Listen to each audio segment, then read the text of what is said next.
años, en los últimos 80 años de la Argentina, sinceramente me sorprende que le den tanta entidad a una cosa pero tan marginal, en especial porque, digamos, Manes ha mentido de manera deliberada. ¿En qué sentido? Cuando dijo que le pegaron dos Dice que le pegaron 2 trompadas, o sea, y son 2 palmaditas en el pecho. Verdaderamente me parece que hacer un escándalo por eso, pero tampoco me sorprende porque, bueno, digamos, esto lo ha impulsado un o una periodista de Clarín, y sabemos que, bueno, que Clarín me la tiene jurada, dado que, bueno, digamos, está intentando quedarse con el monopolio de las telecomunicaciones, y yo ya avisé que va a intervenir el ENACOM, que va a intervenir Defensa de la Competencia por abuso de posición dominante. Entonces, digo, esto, Luis, vos lo sabés, se llama vuelto. Es decir, vos te metés con un poderoso, el poderoso, digamos, te va a hacer esto. La verdad que en lugar de estar discutiendo lo importante que es el Estado de la Nación, que fue lo que fui a hacer, donde describimos todas las cosas que hicimos en el último año, de vuelta, hicimos en un año más que 80 años de política económica de Argentina. Digo, es increíble lo que estamos haciendo. El mundo califica lo hecho en Argentina como un milagro. ¿Y a vos te parece que esa es la discusión? Me parece que yo, digamos, o sea, parte lo entiendo, digamos, por el problema que Clarín tiene con el gobierno, parte lo entiendo porque considero que hay periodistas ensobrados, coimeros, corruptos, y parte porque debe haber periodistas con un coeficiente intelectual tan bajo que, como no pueden entender la cantidad de cosas que generamos, bueno, entonces se tienen que poner a una cuesta de niños, ¿no? Ya que le introdujo el tema, algunos dicen, che, Milei se está portando con el grupo Clarín igual que como se portaban los kirchneristas. Y el grupo Clarín acaba de sacar un comunicado diciendo que todo lo que logró, lo logró no siendo parte de un monopolio artificial, sino haciendo lo que tenía que hacer. No, mucho del crecimiento del grupo Clarín desde lo que es el siglo XXI lo ha conseguido en base a negociaciones turbias con el Estado. A ver, vamos a ser claros. Hoy Clarín dice que yo cometo un error en el discurso. Eso es falso. Para variar, Clarín miente. A ver, yo le voy a explicar algo. Es cierto, Clarín estaba muy endeudado en dólares, pero también es cierto que no estaba en condiciones de repagar la deuda. O sea, Clarín iba directamente a una convocatoria de acreedores y a la quiebra. Como parte de la negociación con el gobierno de Duhalde, de darle una tapa, digamos, positiva al propio Duhalde, y si no, digamos, que empiecen a investigar quiénes son los que negociaron esas tapas. En esa época se decía, una editorial de La Nación y una tapa de Clarín volteaban un gobierno. Sí. Es decir, el poder era muy distinto al que tienen hoy, que afortunadamente, gracias a las redes sociales, y en especial, digamos, por la liberación de las mismas... Es un poquito más horizontal. Es mucho más horizontal. Pero, perdón, Clarín dice, no, la deuda la teníamos en dólares y la tuvimos que pagar en dólares. No, pero ahora voy a explicar, Digamos, de esto entiendo un poquito. No, yo le pregunto. De esto entiendo un poquito. Entonces, ¿qué es lo que ocurre? Cuando viene la especificación asimétrica y demás, Clarín tenía ingresos en pesos, ¿sí?, ajustables por inflación, porque después la inflación va cambiando. El precio del diario de hoy no es el mismo que había en el 2002, por ejemplo, o en el 2001. Dicho esto, tenía la deuda en dólares y técnicamente estaba quebrado. Clarín entra en lo que es un concurso de acreedores, o sea, eso todavía no es una quiebra, es un concurso, es donde se empieza a negociar la deuda con los acreedores. En ese contexto, a mediados del 2003, sale una ley que es de la preservación de los bienes culturales y bienes y patrimonios culturales. Esa ley, también, digamos, en algún momento se la llamó Ley Clarín. Dentro de esa ley había una modificación a la Ley de Concursos y Quiebras, que decía que entonces no podían avanzar los acreedores sobre esos esos bienes. ¿Esto qué quiere decir? Usted entró a un concurso de acreedores y en ese concurso de acreedores, como esos bienes no se podían, digamos, los acreedores no podían avanzar sobre los bienes, ¿qué pasó con esos títulos de deuda? Prácticamente se derrumbaron. ¿Por qué? Porque no tenían poder de negociación los acreedores. Y entonces usted dice que los favoreció. ¿Y a usted qué le parece? A usted, digamos, o sea, vamos a negociar, suponete que tenés una deuda conmigo y ahora no podés ejecutar mi activo. ¿Cuánto vale tu deuda? Menos. Ahora no, vale lo que yo quiero pagarte. Ok. Ahora No, pero no es todo eso, Luis, porque esto es muy importante. Dicho esto, que modificaron, ¿sí?, a beneplácito de Clarín y otros más, la ley de quiebras camuflada en esa ley, el día que manda Clarín la convocatoria de acreedores, en ese momento la convocatoria requería 67% de los votos. Como no los tenían, al otro día hicieron una reforma de la ley y lo que hicieron es llevarlo a 51. Y esto es un escándalo. Es un escándalo. Y ni que hablar, digamos, de los negocios que le habilitó Néstor Kirchner con la fusión, digamos. Después se pelearon, pero bueno, en el medio y del punto de vista político, ¿no tiene la misma reacción que el kirchnerismo? Es un medio que me critica, entonces yo... No es un problema de la crítica. A mí no me molesta la crítica. Eso es la forma en que se escudan los periodistas mentirosos y ensobrados. A mí lo que me molesta es la mentira. Porque este es un tema no menor. Supongamos que es un error. El error por naturaleza, perdón que voy a hacer un nombre técnico, se dice que es ruido blanco. Es decir, que se distribuye normalmente. Es decir, un día toca uno y otro día toca otro. Claro, otro. O sea, usted dice que si siempre va al mismo lado no es un error. No, claro, eso digo, los errores están hay un problema de autocorrelación, se llama técnicamente, no es ruido blanco. O sea, entonces hay sesgo. Eso es lo que yo digo. Una de las cosas, y a vos te consta, Luis, yo lo que hago es, yo los traqueo a todos ustedes, yo los miro a todos. O sea, yo los tengo bien identificados a ustedes. Yo tengo claro quién se equivoca y quién no. Porque también hay otra cosa que yo entiendo, y esto, hay algunas cuestiones que también uno tiene, para que veas que no es que soy tan duro con los periodistas, hay un montón de cosas que yo entiendo lo que les pasa. Una cosa que, por ejemplo, que pasa, este ejercicio lo propuso en las cenas que tenemos en Olivos Juan Carlos de Pablo, que es brillante, dice que ponete a hablar 3 minutos seguidos de un tema que sabés, o 5. Lo que te vas a dar cuenta que después de un determinado rato empezás a decir pavadas. Imagínate si no es un tema del que sabes. Chao, listo. Eso yo lo entiendo, de repente están muchas horas al aire y pueden pasar estas cosas. Y después pasa otra cosa que yo también la entiendo, que es el valor de tener la primicia. Entonces algunos se apura, dice. Entonces algunos se apuran y no chequean, y entonces la tiran a la tribuna. Bueno, yo les voy a dar un ejemplo ahora con esto, ¿no? Con esto. Digo, pero podrían pedir disculpas, a eso es lo que voy. Sí, claro. No, bueno, yo cuando me equivoco pido disculpas, pero yo bueno, por eso a vos te doy notas y a otros no. Bueno, pero ahora le pregunto. Esta es mi mirada, no soy el dueño de la verdad. A mí me parece que falta una explicación... Si fuéramos los dueños de la verdad, no estaríamos acá. Me parece que falta una explicación más amplia y más clara sobre el tema del escándalo de la criptomoneda. El viernes The New York Times salió diciendo que Mauricio Novelli le pedía dinero a gente a cambio de facilitar entrevistas con usted o en el gobierno, y eso todavía no tiene una respuesta clara. A ver, le doy mi impresión, mi opinión. Parece un conjunto de chimento de peluquería de despechadas. ¿Por qué? Vamos a la sustancia.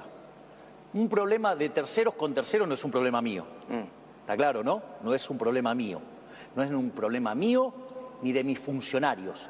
O sea, es un problema de terceros con terceros. O sea, en el caso de que hubiera sucedido. Exactamente. De hecho, la propia nota son todos condicionales, o sea, se cuidan bien porque no deja de ser chimentos de peluquería. Luis, te lo hago con otro ejemplo. Por ejemplo, una de las calumnias e injurias que soltaron en la campaña, la venta de candidaturas. Intervino la justicia, probó que no sucede. Que no había nada. Y era no, bueno, porque A le dijo a B, C, digo, eran todos chimientos de peluquería. Ahora, presidente, pero yo le puedo preguntar como periodista, Sí, como... ¿por qué no? Es una mirada mía, ¿eh? ¿Por qué no critica fuertemente usted o alguien del gobierno y es una calificación mía, al impresentable de Helen Davis o a Novelli, que se lo acusa una y otra vez? Bueno, pero ¿por eso, qué es tan, digamos... ¿Es condescendiente usted con ellos o no? No es que soy condescendiente. Digo, usted cuando quiere acusar a alguien es una cosa grave y las acusaciones que hace son graves. De hecho, las acusaciones que hacen muchos periodistas son muy graves y estoy esperando que termine de actuar la justicia porque voy a ir contra esos periodistas que han mentido, calumniado e injuriado. Yo le estoy preguntando, ¿eh? Luis, ¿vos te crees que, digamos, de vuelta, digamos, dado mi carácter, vos creés que si yo te engancho haciendo algo así, digamos, no te lo estaría diciendo ahora y no te lo estaría enrostrando en la cara? Digamos, o sea, al aire, digo, sería el momento ideal para hacerlo. ¿Cómo que no? Es decir, con lo cual, digamos, siendo que soy una persona muy directa, es una cosa bastante normal. Que, digamos, si tuviera alguna diferencia de esas características, te diría. Dicho esto, es un tema que está en la justicia y que lo pruebe la justicia. Entonces yo no me voy a involucrar en chimentos de peluquería, digo, gente despechada que, digamos, quizás quiso tener las reuniones y no las tuvo. ¿Qué querés que te diga? Es decir, la verdad es esa, es un problema de terceros con terceros y que no tiene nada que ver con mi gobierno. Y la última en este sentido, metió la pata, se dio cuenta que metió la pata. Depende, ex ante no. Ex ante no. Ex ante no. Y esto yo lo expliqué. Sí, pero ¿lo volvería a hacer? Bueno, eso es post. Sí, por eso. Bueno, por algo levanté las murallas que levanté. ¿Y ya están levantadas bien las murallas? No. Bueno, tío, yo creo que estamos mucho más seguros, pero a lo que voy es lo siguiente. Acá hay un problema muy claro. Argentina es un país que a lo largo de los últimos 100 años destrozó su mercado de crédito. Además hay una presión fiscal enorme que empuja a mucha gente a la informalidad. Todas estas personas que trabajan como programadores en temas de inteligencia artificial, con el desarrollo de software y demás, muchos de ellos trabajan en la informalidad. Y es más, de hecho, directamente facturan afuera y hacen arreglos afuera. De hecho, cuando quien era la responsable de Arca les quiso ir a sacar información para cobrarle impuestos, automáticamente la eché. Digo, porque, digamos, o sea, mi gobierno no... Pero le quería era un sector informal y le quería incorporar a la formalidad. Pero no, le quería cobrar impuestos, que era otra cosa. No era que, digamos, o sea, tenía una mala intención detrás, que era el mecanismo represor que utilizó sistemáticamente la DGI, AFIP. O sea, conmigo eso no va a pasar. Dicho esto, a lo que voy es lo siguiente. Esas personas que están en ese segmento informal no tienen acceso al mercado de crédito, o porque están totalmente informal, o la parte que hacen formal no les alcanza para armar una carpeta de crédito. Okay. Entonces no tienen acceso al financiamiento. ¿Y usted creyó que eso era un buen instrumento para hacerlo? No, a mí, digamos, justamente lo que me propusieron es que iban a crear un instrumento para darle financiamiento a esos proyectos. A mí me pareció bárbaro. Si esa no es, porque acá no tenés, por ejemplo, como en Estados Unidos, mercado de capitales. O sea, en Estados Unidos hay empresas grandes que financian un montón de proyectos, porque con tal que le salga uno ya está, es gol. Sí.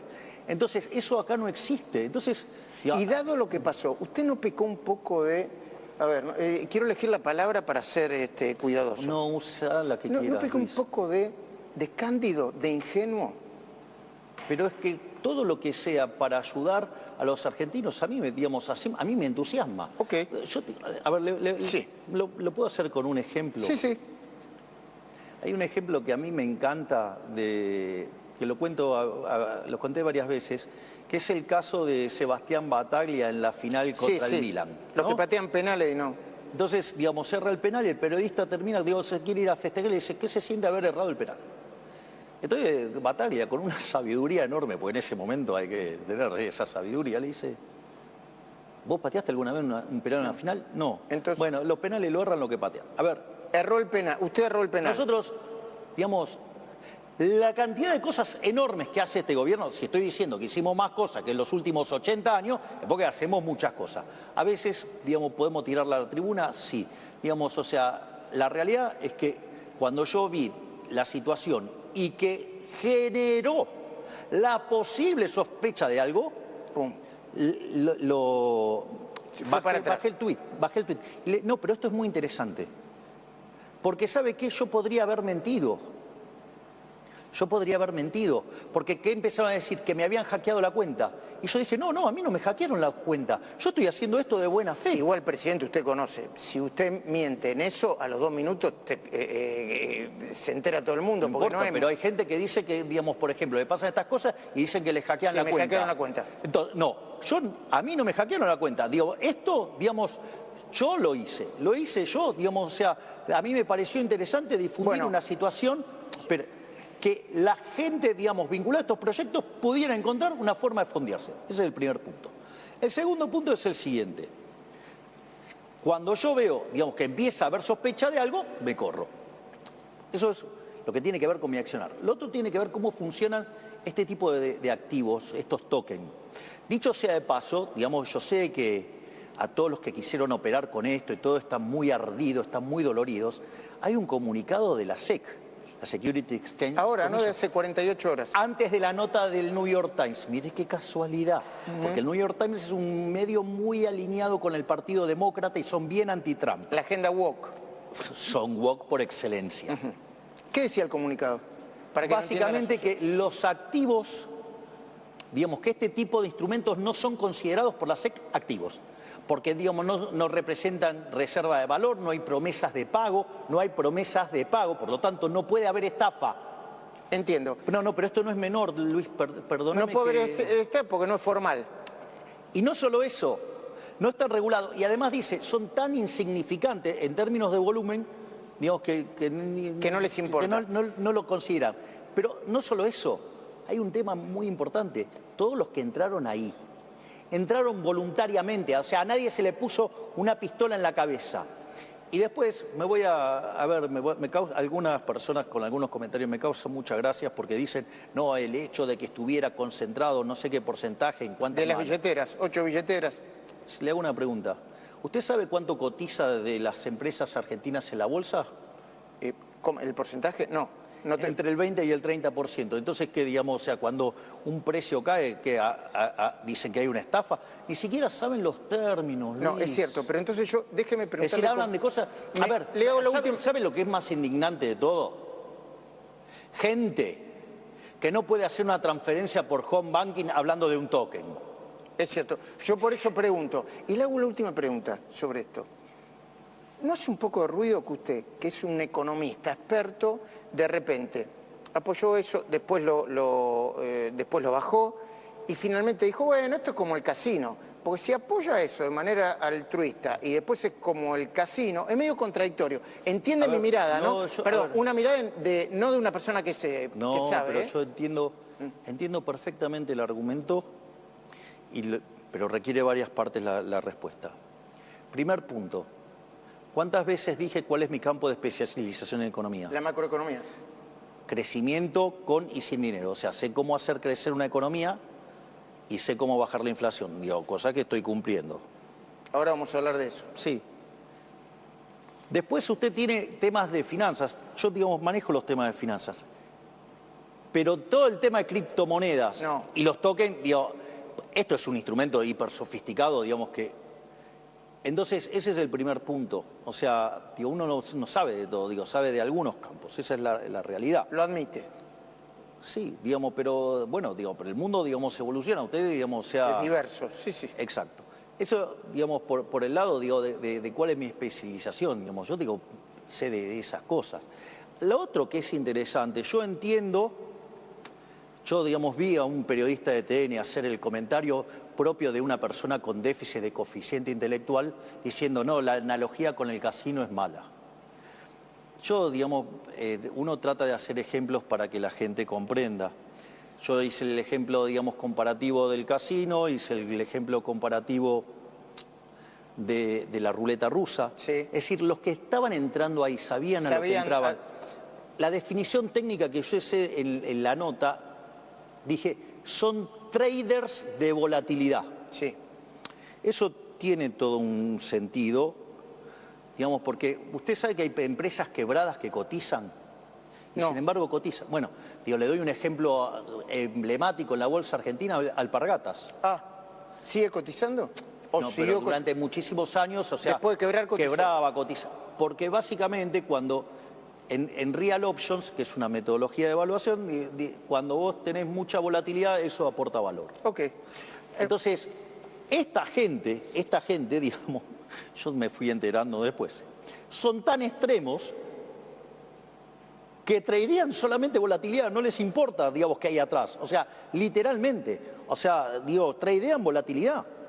De hecho, eso en algún sentido, digamos, también lo dice el comunicado de la SEC, o sea, que todos los tipos que estaban ahí adentro sabían lo que estaban haciendo. Con lo cual, digamos, o sea, usted, digamos, esto, digamos, no, cuando, digamos, o sea, como perdió plata, digamos, va y llora. Bueno, bueno, vamos. Hablemos de política vinculado con esto. Hoy salió Cristina a decirle usted estafador serial, negador, y ahora va... Cristina diciéndome estafador serial.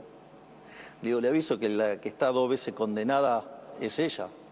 Tienen el problema de la causa Los Sauces, Otesur, digo, La Rosadita. Vialidad. Digo, vialidad, o sea, le encontraron 5 palos verdes en la caja a la hija que nunca laburó. Vamos, seamos serios, seamos serios. Es más, si hay alguien que ha estafado en la Argentina, digamos, ha sido la política y en especial los Kirchner. Digo, ¿dónde están los fondos de Santa Cruz, los 600 palos verdes? Eran 1000 y pico, al principio, 1100. No, bueno, imagínese si usted lo ajusta por inflación americana y todo, o sea, el robo es todavía muchísimo más grande, porque son 600 palos de la época de la convertibilidad. No solo eso, sino que además, ¿dónde estaba ella, digamos, era parte de la casta política, digamos, del golpe de Duhalde de la Rúa, ¿no? ¿Sabe que hay eso lo hablamos ayer, digo, para Clarín y un montón de gente, está la declaración que le hizo Patricia Bullrich a Ollarvide, son 8 horas. Estaría bueno conseguirlo para ver, ¿Por digamos, qué? Porque justamente da todas las características del golpe de Estado que le hicieron a De la Rúa y quiénes son los que, digamos, participaron de manera activa o, digamos, o dejaron correr. Pero Y estaban los Kirchner ahí. Y, digamos, ¿quién fue el alfil de Duhalde? Kirchner, Néstor. Mire usted. Y le voy a contar algo.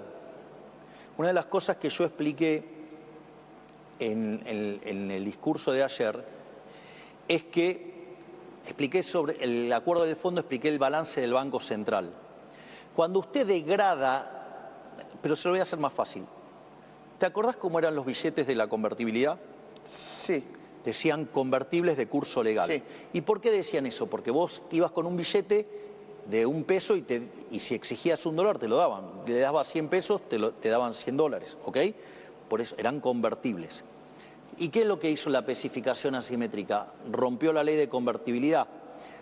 Cuando rompe eso, lo que está diciendo es que vos ahora, esos pesos que tenés, no te los reconocen más, Dice, entonces, ¿qué pasa? Dejan de tener respaldo.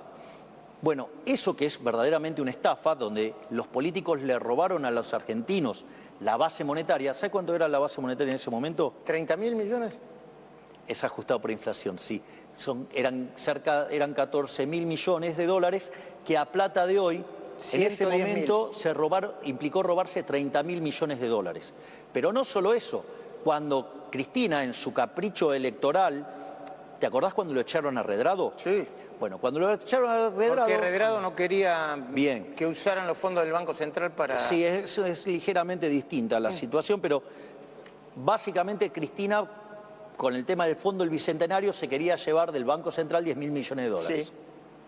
Entonces le exige a Redrado que le dé esos dólares. ¿Qué le dice Redrado? No, que no se los podía dar así nomás, había que tener una contextualización por la cual, digamos, o sea, se llevaban los 10.000 millones de dólares.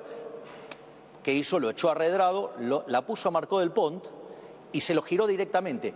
Marcó del Pont por eso debería estar presa. Epa. La nación se haya disparado de la forma que se disparó, nosotros estábamos al borde de una hiperinflación cuando asumimos, pero no solo eso, sino que además, por eso te explica que el dólar de $1 saltó a 1.200. Esa es la estafa que hicieron los políticos. ¿Y sabés quién las pagó? ¿Quién? Las pagaron todos los argentinos Nosotros. de bien. Pero ¿sabés con quién lo pagó con más fuerza? ¿Quiénes? Los más vulnerables. Porque cuando vos sincerás, que es lo que hicimos nosotros al inicio de la gestión, había 57% de pobres. Y a este gobierno que nos tratan de desalmados, de que no tenemos corazón y no sé qué cuántas Ahora es cosas. 38. 33. 33. Sí, en la última frecuencia mensual que mide la Universidad Torcuato de Itera. Te cuento que las metodologías son similares, la de SED, Lo que pasa es que una mide más en rápido. distintas frecuencias, Sí. exactamente. Y el INDEC la mide en una frecuencia semestral. ¿Sabes qué quiere decir eso? Que nosotros, los inhumanos, los que no tenemos corazón, los insensibles, nosotros sacamos 10 millones de personas de la pobreza.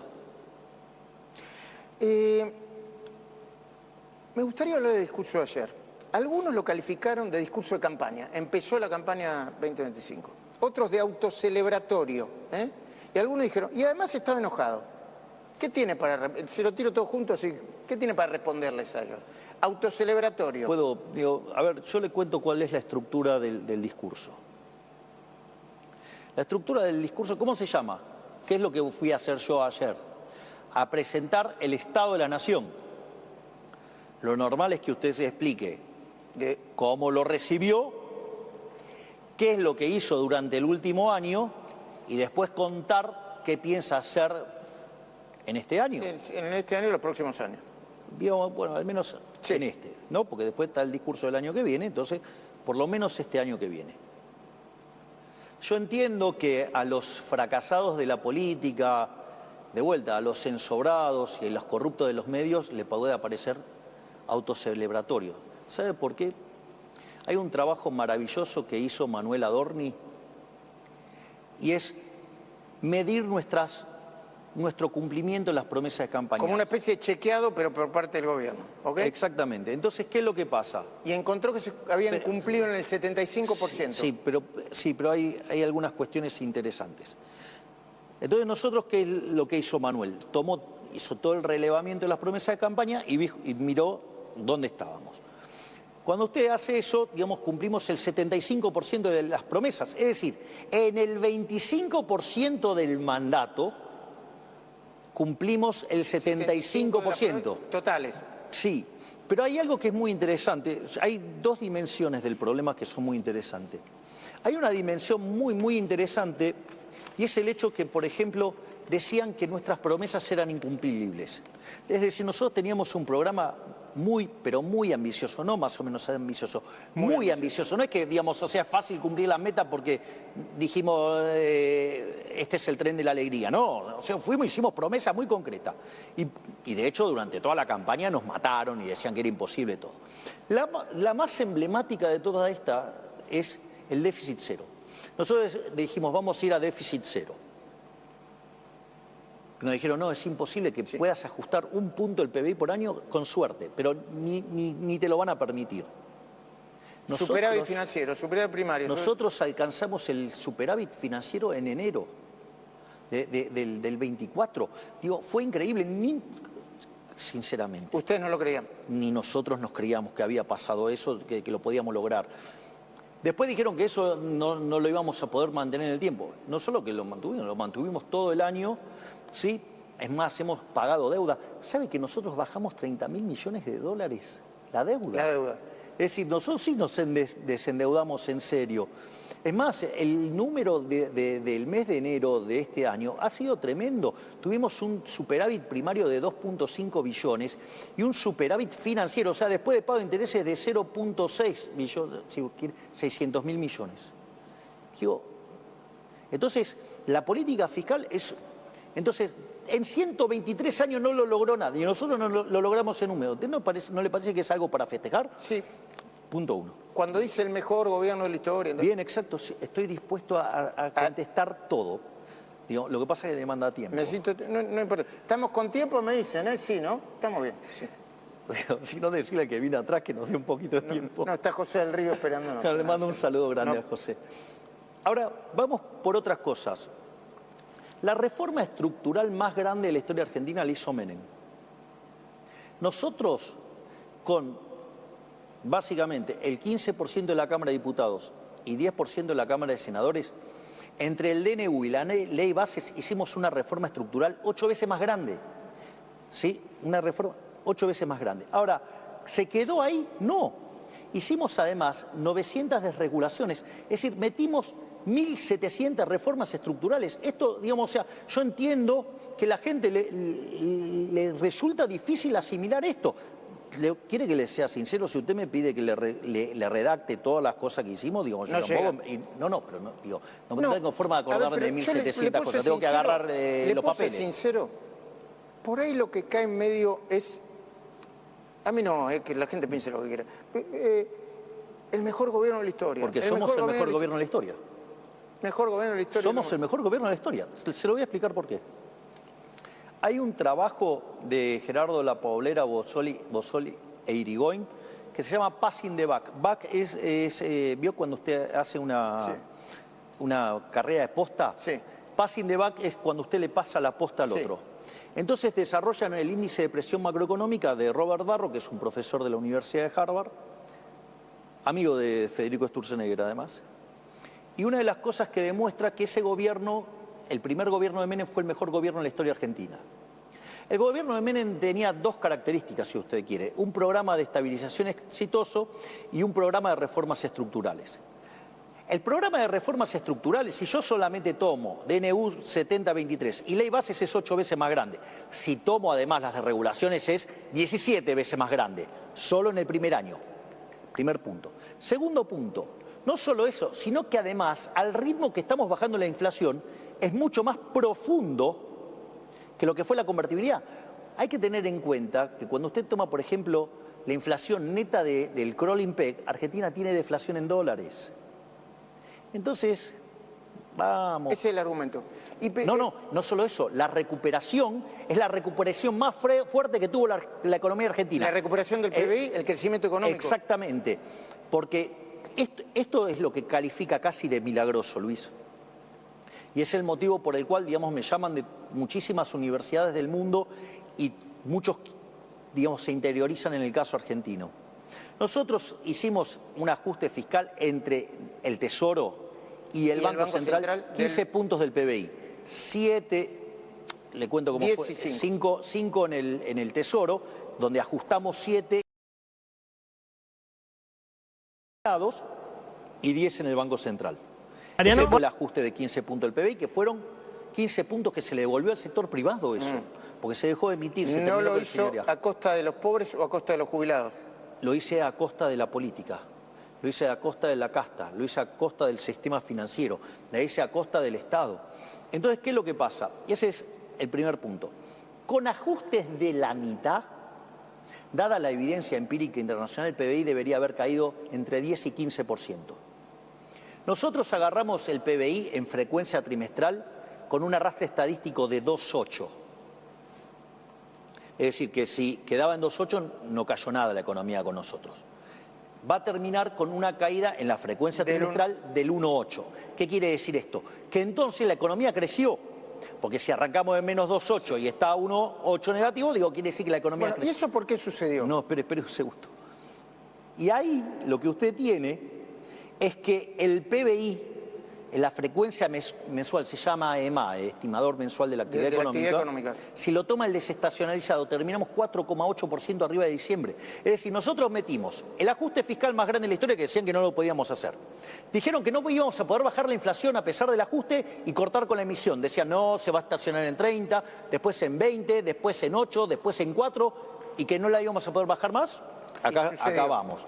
¿Sabe que el dato de enero del IPC, que dio 2,2, cuando usted lo corrige por estacionalidad, da 1,8? Pero no importa, o sea, quiero marcar, digamos, cómo... La tendencia. Lo importante es la tendencia, porque usted va a tener volatilidad, qué sé yo, no sé cómo va a ser febrero, pero con el tremendo impacto que tuvo la carne, puede ser que se sacó... ¿Y puede ser que abril empiece con 1 la inflación? Y es muy probable. Ahora, pero sí... Por favor, Luis, perdón que te interrumpa, pero hay cosas del argumento que me parece que vale la pena. Porque después de eso, ¿qué nos dijeron? Que se iba a derrumbarle el nivel de actividad. ¿Cómo terminamos? 5% arriba. ¿Qué dijeron? Que íbamos a hacer explotar la cantidad de pobres indigentes. Y sin embargo, Bajó la sacamos pobreza. del 57 al 33, sacamos de la pobreza 10 millones de seres humanos, digamos, 10 millones de argentinos que dejaron de estar en la pobreza. Entonces, y esto se debe, parte por la recuperación cíclica. Fíjese que Argentina tocó un piso en abril y a partir de ahí lleva como 10 meses seguidos casi creciendo. Lo mismo con los salarios reales, es decir, los salarios ganándole la inflación. ¿Los salarios crecieron? Porque en dólares están caros. ¿Por qué están caros? Dígame usted, es el presidente. Para mí no están caros. Para mí no están caros. Los precios están caros. Los precios en dólares están caros. No sé, digamos, a mí no, yo no tengo la sensación. Digo, yo lo que creo es que puede ser que, si usted me dice, digamos, hay mucho empresariado que habitualmente no estaba acostumbrado a competir, con una economía profundamente inestable, donde el stock de capital era chiquito, y con un stock de capital chiquito, digamos, tenían retornos enormes que le permitían llevar una vida holgada.